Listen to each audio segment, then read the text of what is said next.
வரும் பொடி நடையாக அமெரிக்காவை வலம் வருவோம். கடல் மேல் சிவப்பு கம்பளம் விரித்து ஐரோப்பாவில் குடிபுகுவோம். நம் காதலை கவி பாடவே செல்லியின் வைரனின் கல்லறை தோக்கத்தை கலைத்திடுவோம்.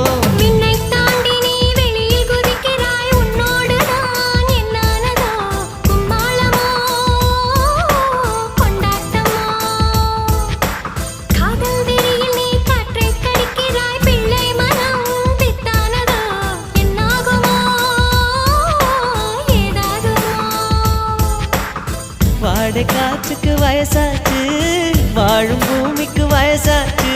கொடியுகம் போனால் என்ன, காதலுக்கு எப்போதும் வயசாகாது.